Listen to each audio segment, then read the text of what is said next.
পেঁচি ছিল এক কালো জাদুকরী, যার আত্মা একটি কাঠের পুতুলে বন্দী।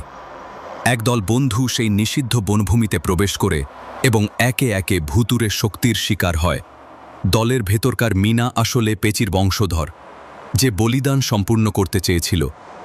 শেষে আবার নতুন মানুষ বনে ঢোকে, যা বোঝায় এই দুঃস্বপ্ন কখনোই শেষ হবে না।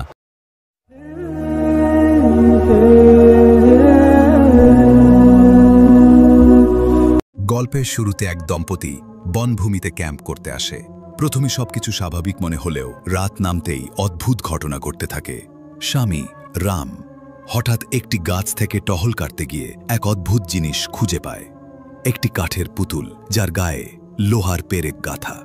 মুহূর্তের মধ্যেই চারপাশে অস্বাভাবিক অন্ধকার আর ভৌতিক পরিবেশ তৈরি হয়। হঠাৎ অদৃশ্য শক্তি রামকে আক্রমণ করে। স্ত্রীর চিৎকার ভেসে আসে আর দৃশ্যটি অন্ধকারে মিলিয়ে যায়। এখানেই ইঙ্গিত দেওয়া হয় ভৌতিক শক্তি পেঁচি আবার জেগে উঠেছে। কয়েক মাস পরে একদল বন্ধু মজা করার জন্য একই বনভূমিতে আসে। তাদের মধ্যে আছে মারি, স্থানীয় এক গাইড, চারণ, মিনা, সেতু, চারু, জেরি। মারি তাদের সতর্ক করে দেয় যে এই বনভূমির একটা অংশ নিষিদ্ধ, সেখানে প্রবেশ করা মারাত্মক বিপজ্জনক। কিন্তু বন্ধুরা ভয়ে পিছিয়ে না গিয়ে নিষিদ্ধ জায়গাটাতেই প্রবেশ করে। বনের ভেতরে তারা এক পরিত্যক্ত ভাঙাচোরা বাড়ি খুঁজে পায়, যেখানে অনেক অদ্ভুত কাঠের পুতুল ঝুলছে। মারি তখন ভয়ে ভয়ে তাদের গল্প শোনায়। অনেক বছর আগে এখানে বাস করত এক নারী, পেঁচি। সে কালো জাদুর মাধ্যমে অমর হতে চেয়েছিল, এজন্য তাকে লাগত মানুষের বলিদান।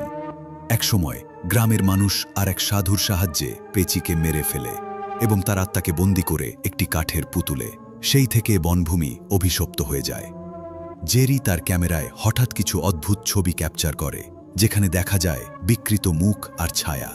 এরপর থেকে একে একে অদ্ভুত ঘটনা ঘটতে থাকে।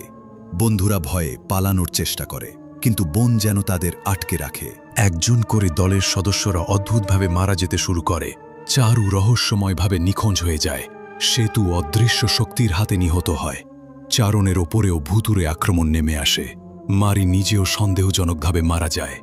আসল সত্য উন্মোচন শেষ পর্যন্ত জানা যায়, দলের মধ্যে থাকা মিনা আসলে সাধারণ মেয়ে নয়। সে পেঁচির বংশধর এবং তার পরিকল্পনার অংশ হিসেবেই বন্ধুদের এখানে এনেছে।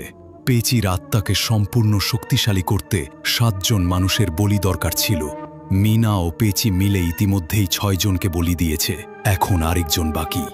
ক্লাইম্যাক্স যখন মনে হয় সব শেষ, তখনই বনভূমির নতুন ট্রেকারদের একটি দল ভেতরে ঢুকে পড়ে।